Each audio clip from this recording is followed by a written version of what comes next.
the duck is up, everybody. The name's ValentiNyx, but you can call me Nyx for short. Resident Evil doesn't need much of an explanation. Literally the pioneer of the survival horror genre. The series has withstood the test of time and managed to stay relevant for 30 flippin' years, and I'd argue has the best survival horror and action horror games out there. And yes, even 6 is a great game. Hell, even Operation Raccoon City is a great game, as long as you have a friend. Anyway, so re9 came out like a month ago, and as the uber Resi mega fan I am, I have the steel case edition of the game pre-ordered since last freaking year, dude. I've been practically frothing at the mouth to get my hands on this thing since the moment it was announced, but I still got it a ducking week late because, of course, GameStop. Anyway, I absolutely devoured the game once I got it, and I gotta say, I was, whelmed.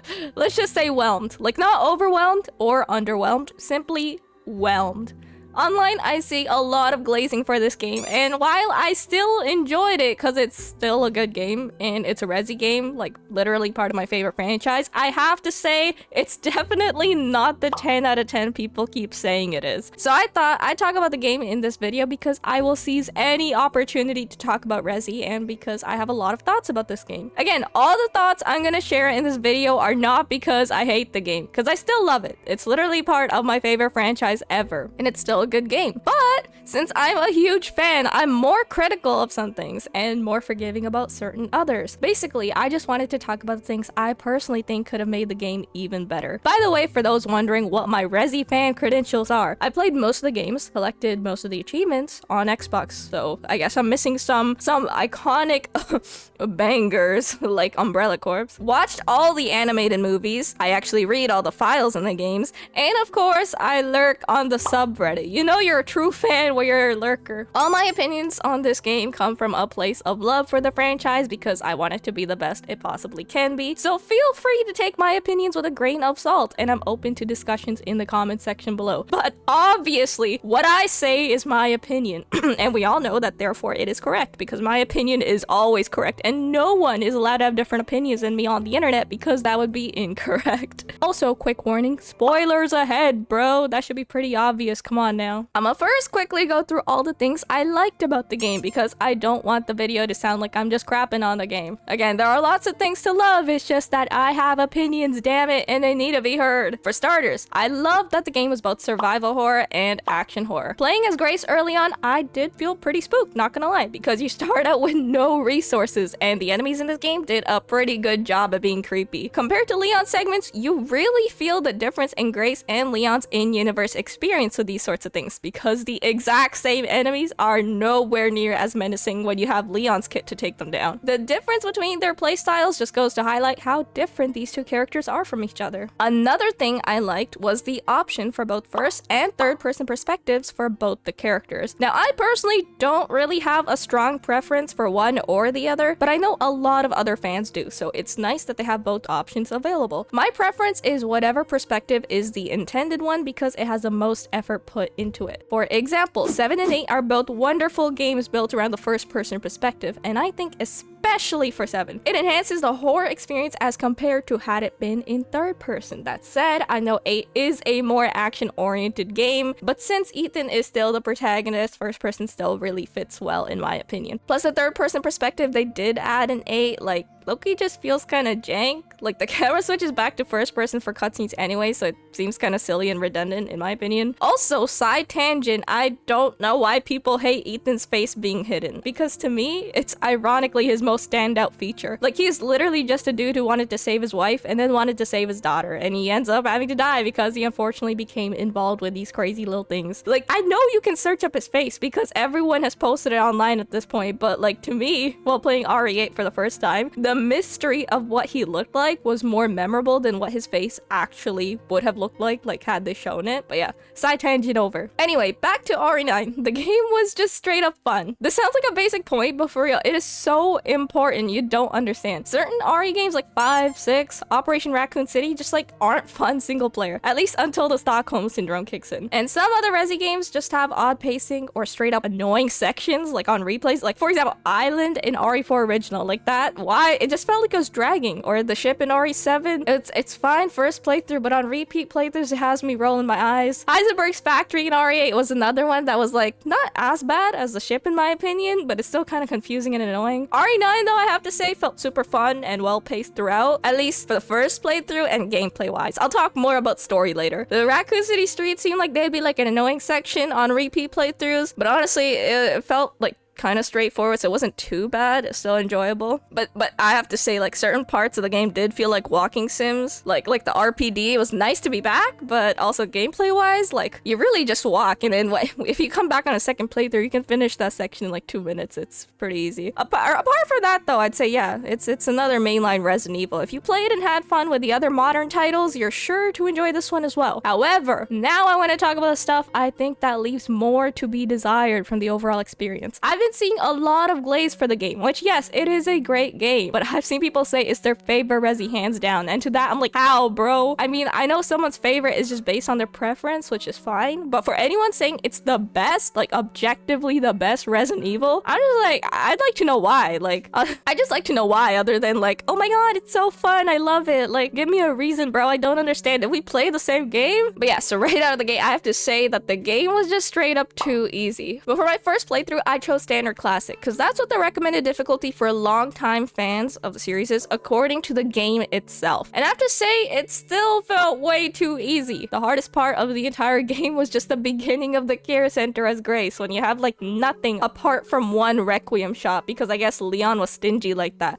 Like, bro can afford a Porsche, but God forbid he carries a few extra mag rounds on him. The biggest difference between Classic and Modern is that on Classic, you can only save with ink ribbons during Grace's sections. As far as the actual difficulty goes, it's actually nearly identical to Modern, because they both have dynamic difficulty. And the range of difficulty on Modern is 3 to 7, whereas on Classic, it's 4 to 8. Now, before I hear anyone saying, actually, the game was easy because it adapted to your skill level, shut the Quack Quack up, bro. I barely died on my first playthrough and I still breezed through the game. I probably died as Grace like a total of 3 times and ended the game with spare ink ribbons. For Leon, I did die a handful of times throughout, but it was usually because I was just caught off guard. And like by my next try or two, I'd easily clear the section. Now, I'm not saying the game has to be hard to be fun, but like, where's the thrill in it being a complete cakewalk? An example of a good challenge, in my opinion, is RE4 Remake's difficulty. Now, I know, but seriously, I'm not trying to be another RE4 glazer here, just hear me out. For my first playthrough of that game, I chose hardcore because that was what the game recommended for like people who played the original, and I agree with that. I thoroughly enjoyed my time with it and it made sense to me. Like, despite the fact that the game plays very differently from the original, I still had an advantage over someone playing the game blind because I already knew generally what kinds of enemies, bosses, areas, and weapons to expect. The dynamic range for the difficulty in that game is also more precise, with assisted being 1 to 3, standard being 4 to 7, hardcore being 7 to 10, and professional being 10 to 11. Now, I'm not gonna pretend like Resident Evil is known for its difficulty or anything, even though I'd argue there are a lot of difficult challenges and achievements to be found within these games, but I still would have liked a bit more challenge considering the game is like 50% action focused and clearly tries to iterate on RE4 gameplay wise, at least during the Leon sections. In RE9's case, having played all the other RE Engine games, a lot of my skills transferred over for this game. So obviously, I felt like my playthrough was a bit shorter than it should have been. Even boss fights felt way too easy, and as a result, for me personally, felt less memorable and more like a fever dream. And speaking of the boss fights, what boss fights, bro? Marie doesn't count because you just like turn the lights on and shoot her. I think you don't even have to shoot her. I think as soon as you turn the lights on, you can start walking towards Emily and she'll just automatically die. Then there's the spider that seems to be a callback to Black Tiger from RE1, which was a nice palate cleanser because that's pretty much how you begin the return to Raccoon City, but it's not really someone or something important to the plot, and I low-key forget about it until I reach that part of the playthrough again. And then there's the super tyrant, which is a callback to RE2 and is supposed to demonstrate Leon's growth and how he's stronger now. I like this fight for that specific narrative reason, because it did feel pretty badass pairing his attacks and taking him down easier, as opposed to RE2 where you're like trying to dodge his attacks and run around and chipping away at his health until Ada chucks the rocket launcher. This boss manages to highlight Leon's growth by his evolved playstyle, and I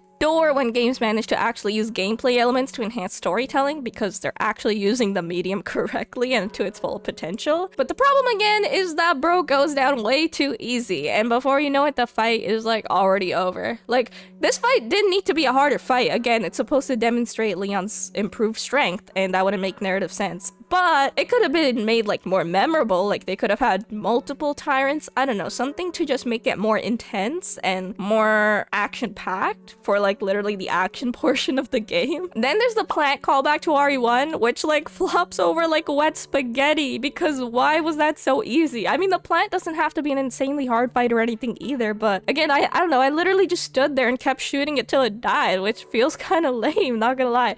And then there's Gideon as a final boss, because I closed my eyes for one flipping second and Teemu Wesker already died. Like, what? Final boss, bro? Because that was hella easy too. And then it's all like, OMG, he's a Nemi. So now we're doing the RE3 boss fight again. Although Leon being able to parry a rocket launcher during that fight was pretty awesome. So that's cool. I mean, I didn't get to see it. When I fought Gideon, the rocket launcher was on the ground for the second phase. I don't know. He never shot it at me. Or maybe I'm misremembering. And then I just shot him with the rocket launcher. But then I searched it up because someone told me you can parry the rocket launcher as Leon during that fight. I was like, what? So I searched it up the YouTube video, so I thought that was pretty cool, but I never got to see it in my playthrough. But I need to talk about Xeno. Holy wasted potential. Because what do you mean we didn't even get to fight him, bro? Like, we weren't even the ones to end his life. It was freaking Gideon. When I first laid my eyes on this glorious man, I was like, oh my goodness, why Wesky Boo Boo has returned. And then I was like, oh, never mind, he's just a clone. So one of my hopes for this game was, since the first trailer, was seeing Wesker return, because now you might be wondering why, because it's the 30th freaking anniversary game and Wesker's literally the most iconic villain. Like, I genuinely refuse to believe bro died in RE5. Like, I know he died, but like at the same time, they could bring him back and just say that he never died and I would believe him, because Wesker is literally him. He could just come back and I'd be like, yep,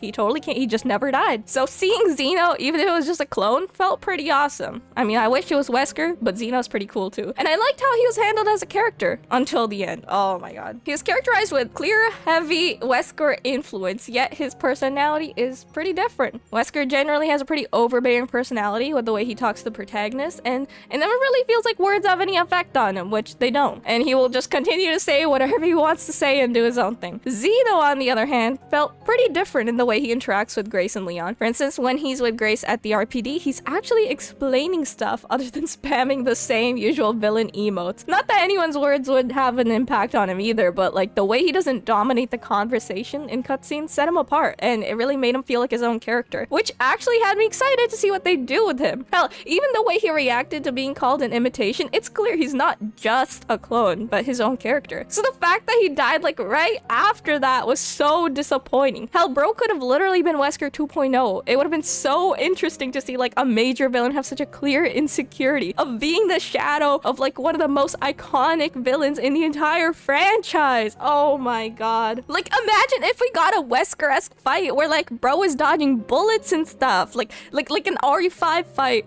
but like in RE9. Oh my, disappointing. And now the main thing I want to talk about is the choice. I'd argue that this is the most iconic part of the game. The part where you choose to either destroy or release Elpis. If you destroy it, you get Leon shot square in the face, kind of crazy. If you release it, you find out it's actually a cure and save the day. My problem with this choice is the build up to it. Now, I read all the files in the game. I said this before, I always read all the files. There's always hidden lore, fun facts, cool Easter eggs, and sometimes foreshadowing in them, so I'm always baffled when I meet a fan who openly admits they don't read the files. Dude, like, that's the equivalent of saying, yeah, I wash my chips before I eat them. That's less flavor for me to deal with. Like, what?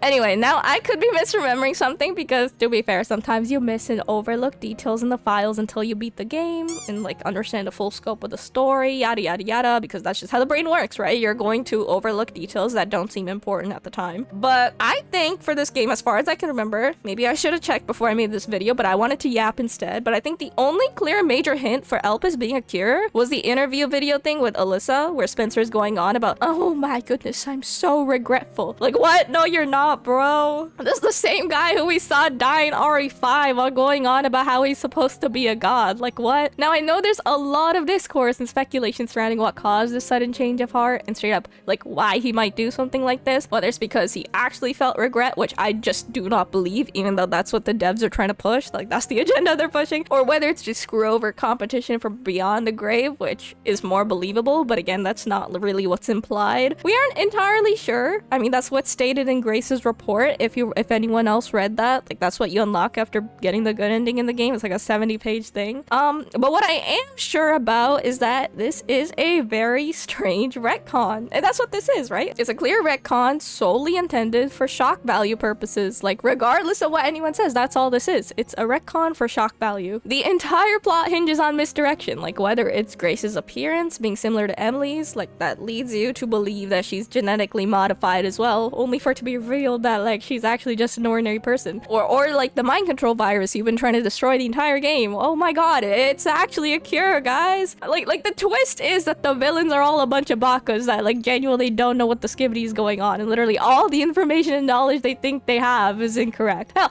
the creator desiring hope is probably the biggest misdirection, because it really just sharts on everything you thought you knew about Spencer. I don't think misdirection is inherently bad. It does make for a pretty thrilling ending, I won't lie. But what I dislike is the presentation and lack of foreshadowing surrounding literally the biggest twist and retcon in, like, the entire franchise. When I played through the game and saw the interview with Spencer, like, all I could think about was like, yeah, sure, buddy, like, I'm not buying that. And I mean, genuinely, if you played the other games, seeing how he's always been depicted in the franchise up until this point, and understand, like, you need to understand the full scope of what this man has done, it's pretty damn hard to believe he just happened to have a change of heart all of a sudden. When I reached the end of the game and I was presented with a choice, I thought to myself, they're giving me a choice because clearly something here is fishy. But Spencer is a horrible dude, right? Like, so I have to destroy whatever bro is cooking regardless. Because, like, who was believing that bro? I genuinely thought that interview was his attempt at convincing someone innocent like Grace to accidentally release the virus. So, like, but like, I hesitated when I saw that the password for destroying the virus was destruction. Because I was like, if he wanted destruction, why would that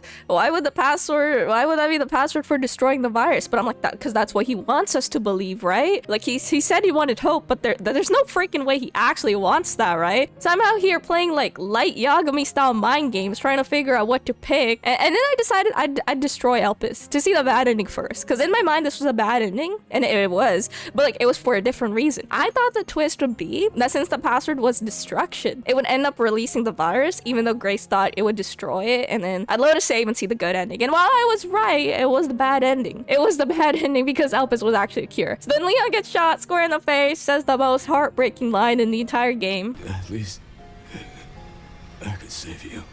And then the game let me load right back to the choice, and then I released it. As soon as Grace said to Zito, hey, I don't think you understand what this is. Spencer regretted what he did. I was like, first of all, no, he did not. But then I was like, I figured out, like, I'm like, this is gonna be something good. It's probably gonna be a cure or something. And that's what it was. And I won't lie, the twist was pretty cool. It did make for a pretty cool, like, ending and cutscene short term. But long term, like, Spencer did not regret what he did. Like, there's no way he did. Who wrote that part of the story? Like, long term, it's just kind of weird for the entire franchise, no? Fun fact, a lot of RE9 and even this twist of, like, it actually being a cure was kind of inspired by the live action Resi movies. I mean, they've lifted ideas from there before. Like, for example, like, one of my favorite and also one of the most iconic set pieces in RE4 was actually taken from the movies, that being the laser room. Yeah, the laser room was actually stolen from the first Resi movie. In RE9's case, there's actually a lot more inspiration from the movies in terms of the story. I've actually only seen the first live action Resi movie, which funnily enough I actually watched before I played any of the games, so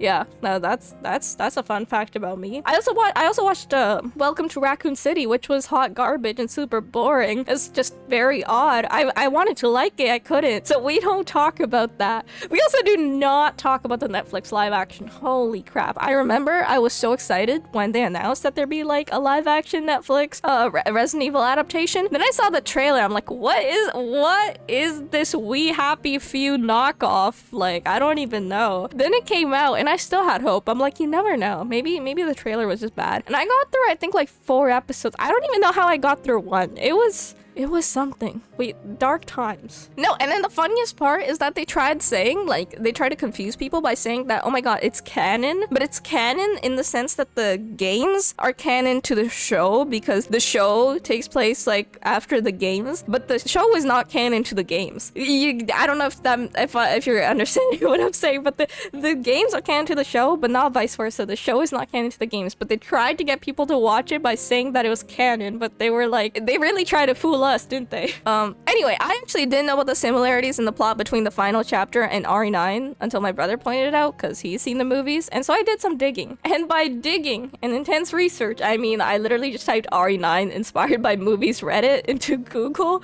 and found this awesome post that lists all the similarities. Just a neat fun fact. This has nothing to do with my opinions on the game. I actually think it's cool, but I just wanted more people to know about it because I haven't seen a lot of... I think a lot of people don't actually know that there's a lot of inspiration for the movies for this one. Anyway, a better and more clear way of soft launching a regretful Spencer in a game relying on misdirection, in my opinion, because that's basically what they're doing, right? Like, let's be honest here.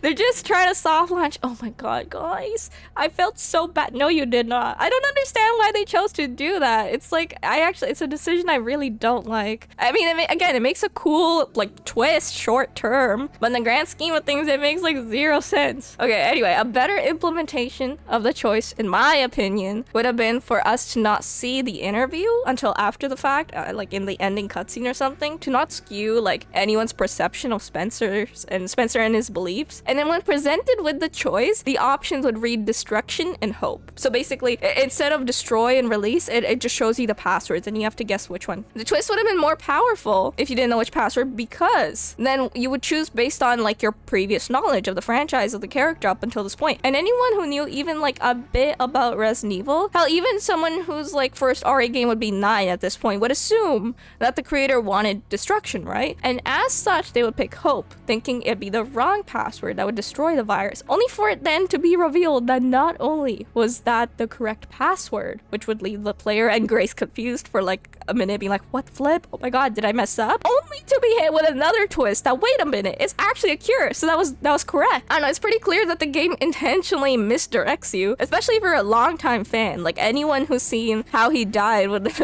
like an RE5 Spencer going on about like, I was supposed to be a god, they would have trouble believing he had any remorse. And Capcom knew this, which is why the game immediately like lets you load back to the choice. It's intentionally meant to be a bit confusing. It's intentionally designed to be misleading for that classic M. Night Shyamalan twist, but I still hate the idea that the creator desires hope, because like, bro, no, he does not. It would be more believable if he made the cure like out of spite or something, but bro most definitely did not do it because he felt regretful. Like for a game that's essentially the 30th anniversary game of the franchise, I feel like it low-key sharded on the original depictions of like major villains like Spencer. He had a huge and unusual retcon, and like, don't even get me started on Wesker. Like, Wesker's my favorite Resi villain. You're telling me they basically had a chance to have some sort of like meaningful Wesker presence, like not just in this game but the franchise going forward, like via Xeno, and not only does he die in the lamest way possible, we aren't even the ones that get to kill him. Overall, I don't know, it's like, it's not a bad game,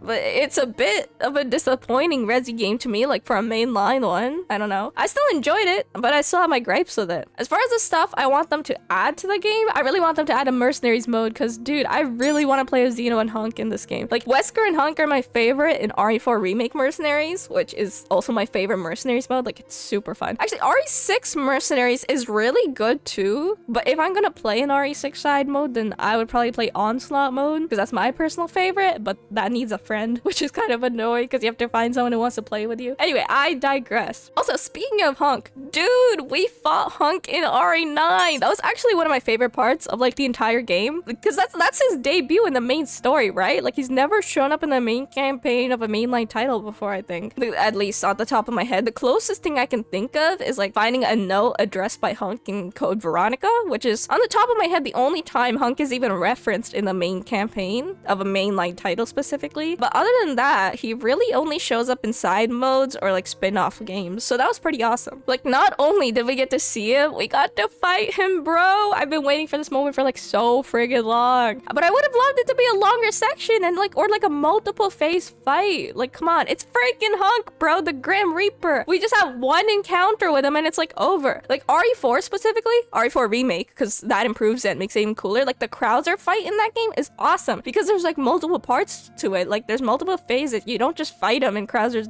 dead, right? Like there's stuff going on. There's interactions. There's cool stuff going on in that fight. Something like that for Hunk would have been awesome because I've waited for him to show up in like in the main story for so long, and for the fight to be over like in a minute was so disappointing. Like I was like, that's it? He's gone? Like he's not dead, but he can't be dead, right? But like that's it? Like I hope we get to see more of him in the DLC because obviously bro is not dead. Like it's freaking Hunk. If they kill him there, that's just horrible writing. Like if you walk away and come back, like his body disappears, and we all know that means he's alive. Also, last thing I want to talk about, Leon is engaged. Like sorry guys, I don't know when it happened, but I guess I'm engaged. Not for real. Ada is the very obvious choice here, but like so many people saying Claire, and it makes me wonder, like, have these people played RE6? Like pre RE6, yes, they kind of be like baiting both Ada and Claire. Like hell, Leon will literally flirt with any woman, but RE6 literally confirms that Ada and him are in love. But, like honestly, with the way the writing was in RE9, I wouldn't even be surprised anymore if like it's not Ada. Hell, I think at this point, with all the misdirection and unusual writing, who knows, they might just pick Claire or something entirely for the sake of shock value. Because why else haven't they just revealed who it is? Like, I don't understand. They can just confirm and be done with it. Like, I don't know, what are they waiting for? Also, I see people online saying that Claire is the healthier option for Leon and therefore they should get together. And I'm like, they don't consider Claire's feelings in this. Like, she is her own person, not just like a potential love interest for Leon. Like, if they ended up together, Leon would have basically settled for her because he can't be with the one he like actually likes. And Claire deserves so much better than that. Like, she deserves better than like a dude who like just settled for her because like he couldn't get with the one he actually likes. So that's so weird. But who knows? We'll have to see. Like, I don't know what they're gonna do. It should be Ada, but I don't even trust them anymore. But yeah, seeing Leon with a ring was definitely a surprise. Like, I can't believe it took us years to reach this point and we still don't know who it is. What the flip? Also, speaking of Claire, I can't wait for a Code Veronica remake because Claire gets to be the lead again. Like, Leon and her debuted in the same game at the same time, and I think she was originally more popular than Leon. I think Leon only started gaining traction because of RE4. I think before then Claire was actually more popular. But yeah, even though both her and him debuted in the same game, same time, she hasn't shown up in the main numbered entries like since. She had Code Veronica and Revelations 2, which are still mainline because they just are. Like, this is not up for debate, bro. But bro, why doesn't she get to show up in any other games? Code Veronica is also one of my favorite Resi games because we actually get to see Claire and Chris interact on screen together, like in the games. Like, bro, they're literally siblings. Yeah, we barely get to see them even talk to each other. Like, I know we get to see like them hanging out in like Death Island, but again, that's just like the movies. Code Veronica is like the only game I think where we get to see Claire and Chris on screen together at the same time. Like, that's so weird, isn't that? I don't know. No, but for real, Leon be getting too much preferential treatment. It's insane. Like, don't get me wrong. #1 Leon Glazer over here. He's literally my favorite. But the way other characters clearly get sidelined because of him, like, hurts. Like, yes, I love Leon, but I also love Jill and pretty much all other Resi characters. Like, bro shows up in all the animated movies, has the most appearances in the games, I believe, but don't quote me on that. I think he does show up in the most. Like, I'm not gonna count because I'm lazy, but I mean, bro even showed up in that one Game Boy game because, like, he's just Leon Kennedy, bro. Like, for real, Ari has so many good characters that I need to see make a return, like Carlos, Jake, Helena, Sheva, Billy, Rebecca. Well, I know Rebecca has shown up in the movies, but like, still, there's literally so many characters I need to see make a comeback. Hell, not even a comeback, just more screen time, like Jill, bro. Her last appearance was, well, technically it was Death Island, but in terms of games, I think the last appearance, I'm not counting RE3 Remake because that's a remake. I think her last appearance was Revelations, which again is a really good game. It's actually one of my favorites, but again, it's not like a mainline, it's a mainline game story-wise, but it's not like a number title, you know what I mean? And clearly also, RE3 Remake didn't have as much love as RE4 Remake or even RE2 Remake put into it. It's clear. It's just obvious because both RE4 and RE2 both had Leon in them. And another thing, RE2 Remake's Collector's Edition had a Leon figure. included with it, which is kind of a strange choice in my opinion. It should have been Claire in my opinion, because RE4 Remake would have had a Leon one anyway. Now we have 3. If you consider all the collector's editions, we have 3 Leon figures, because we have RE9, we have RE4, and we have RE2, and we don't have any Claire statue because of that. What the flip? Yeah. I hope Capcom remembers that Resident Evil doesn't only mean Leon S. Kennedy. I love him, but still, please, the other characters. But yeah. Especially with RE5 Remake, because I can't see why they wouldn't make one, so I'm hoping there's an RE5 Remake, and I hope Jill's character, please handle her with care. Please give her more to do. Oh my god. And they have to adapt the freaking DLCs too, because then you can play as Jill. Yeah, I hope her character is handled with care in RE5 Remake, because that's literally my favorite iteration of her, so we'll just have to see how that goes. But anyway, those are some of my thoughts. Well, it was supposed to be my thoughts on RE9, but then I started yapping. I went on a few tangents, but I hope you enjoyed. I was thinking of making more yap session videos about the other games in the franchise, because I love Resident Evil so freaking much. So if you're interested, you should totally subscribe. My current goal is to reach 1,000 subs, so I would really appreciate it. And feel free to check out my Twitch channel as well. You can find the link in the description, and that's all I got for you guys today. See ya!